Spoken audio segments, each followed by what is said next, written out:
हमने झंडे लगाए, उस पोस्ट के ऊपर कोई झंडा नहीं था। लाखों लोगों ने, इतनी बड़ी मोबिलाइजेशन हुई, हमें 6-6, 7-7 महीने हो गए ये प्रोटेस्ट करते हुए। उन्होंने अपना प्रोटेस्ट सिंबॉलिकली जाहिर किया, different but equal and United. वो किसी को मारने थोड़ी गए थे, या किसी को हमने मारा हो, या कोई पब्लिक प्रॉपर्टी को हमने नुकसान पहुंचाया हो। हम तो अपने झंडे लेके गए और हमारे ट्रैक्टरों पे गए। ये एक लंबा प्रोसेस था, उसकी कंटिन्यूशन है।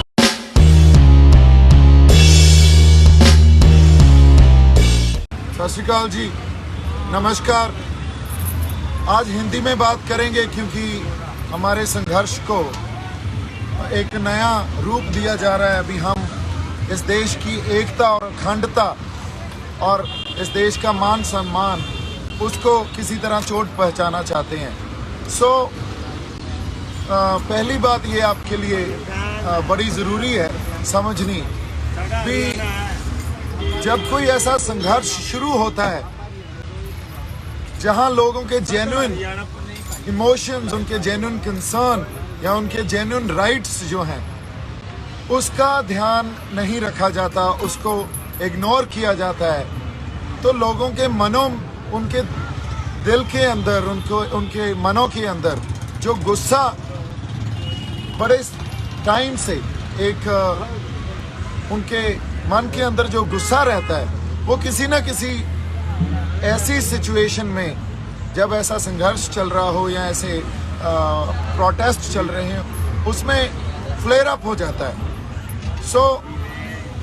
पहली बात तो ये है, आज इस सिचुएशन जो हुई उसमें वो गुस्सा फ्लेयर अप हो गया, और इसमें किसी एक शख्सियत को अगर आप बोलें भी उसने भड़काहट की है, तो कभी भी संघर्ष, इतना बड़ा संघर्ष, वो किसी एक शख्सियत या एक व्यक्ति के ऊपर डिपेंड नहीं होता।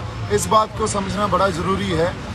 दिल्ली के 4 तरफ से बॉर्डर, जो हमारे किसान जथेबंदियां या हमारे लोग हैं, उन्होंने चारों तरफ से वो बॉर्डर, एक ऑब्स्टैकल जो वहाँ बैरिकेड की हुई थी, बैरिकेडिंग, उसको तोड़ के आगे बढ़े, उसको तोड़कर आगे बढ़े, और वो सब जैसे हम सब रेड फोर्ट की, लाल किले की तरफ चले गए।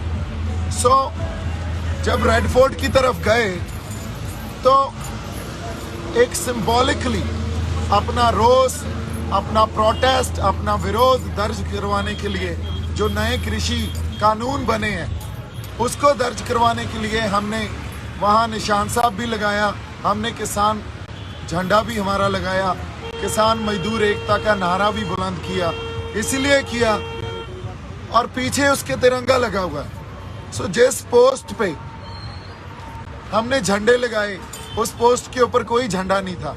और ये झंडा हमारी इस देश की डाइवर्सिटी, जो हमारी डाइवर्सिटी है, उसकी पहचान है। देखिए, आप डाइवर्सिटी को इस तरह मत देखिए भी यूनिटी इन डाइवर्सिटी। डाइवर्सिटी का एक्चुअल मीनिंग, जो यूनिटी इन डाइवर्सिटी, या हमारे गुरु साहबान या श्री गुरु ग्रंथ साहब से हमने सीखा है, different but equal. Different but equal जो डाइवर्सिटी है, उसको समझने की कोशिश कीजिए। इस देश की एकता और अखंडता के ऊपर किसी ने सवाल नहीं उठाए हैं, किसी ने वहां से फिरकू और भड़काने वाली बातें नहीं की हैं। लाखों लोगों ने, इतनी बड़ी मोबिलाइजेशन हुई, लाखों लोग इस बहाव में बहे। वो एक ऐसा बहाव है, अगर आप उस बहाव को नहीं समझेंगे और उसको सिर्फ आज की घटना को आइसोलेशन में देखने लगेंगे, तो हम बहुत बड़ी गलती कर जाएंगे। ये एक पहले जो प्रोसेस चल रहा था उसकी कंटिन्यूशन है। इतने समय से हमें 6-6, 7-7 महीने हो गए ये प्रोटेस्ट करते हुए। उस प्रोटेस्ट में 6-7 महीनों की कंटिन्यूशन है जो ये चल रहा है, जो आज हुआ। इसको आइसोलेशन में मत देखिए। ये घटना किसी ने सोच के या किसी ने प्लान करके किसी ने नहीं की है। ये एक जो बहाव है, एक फ्लो है, उस फ्लो में लोग संघर्ष में उन्होंने अपना प्रोटेस्ट सिंबॉलिकली जाहिर किया, जहां पहले उन्होंने निशान साहब और फिर किसान मजदूर एकता का झंडा लगाया और उसके पीछे तिरंगा लगा हुआ है। सो इस देश की एकता और अखंडता के ऊपर कोई सवाल नहीं उठाया है। हम सिर्फ ये चाहते हैं भी हमें मान सम्मान से रखा जाए और वो मान सम्मान हर सबको मिले। सो जैसे यूनिटी इन डाइवर्सिटी को समझना है, सो यूनिटी इन डाइवर्सिटी को समझना भी हमें इस तरह पड़ेगा, different but equal and united. So ये जो फलसफे हैं या हमारे सिद्धांत हैं, कई बार हम सिद्धांतक तौर पे एक दूसरे से कोई डिफरेंट जो हमारी बुद्धि होती है या डिफरेंट एक समझ रखते हैं, उसका मतलब ये नहीं हम एक दूसरे के खिलाफ हो गए।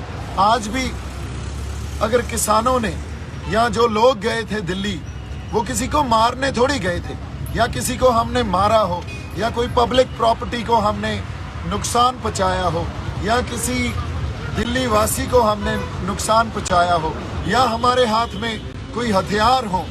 हम तो अपने झंडे लेके गए और हमारे ट्रैक्टरों पे गए।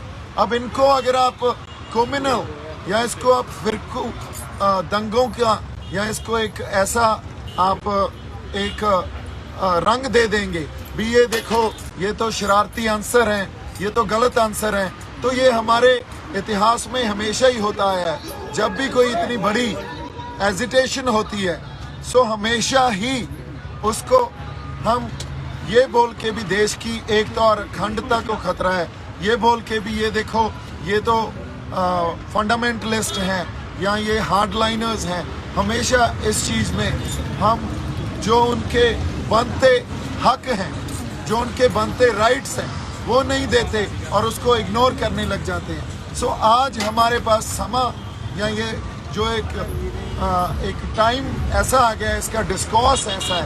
पहली मेरी बेनती ये है भी इसको आप आइसोलेशन में मत देखें। जो आज हुआ है वो कोई आज एक आइसोलेशन में या आज की घटना नहीं है, ये एक लंबा प्रोसेस था, उसकी कंटिन्यूशन है।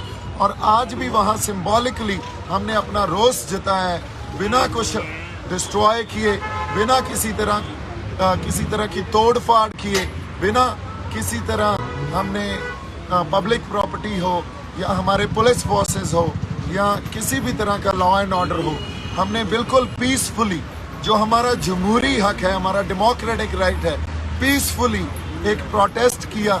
और इस प्रोटेस्ट को अगर हम ये सोच रहे हैं भी इसको एक कोई शख्सियत या एक पर्सनैलिटी या एक आदमी इतना बड़ी मोबिलाइजेशन कर सकता है, सो ये बहुत बड़ी गलती होगी।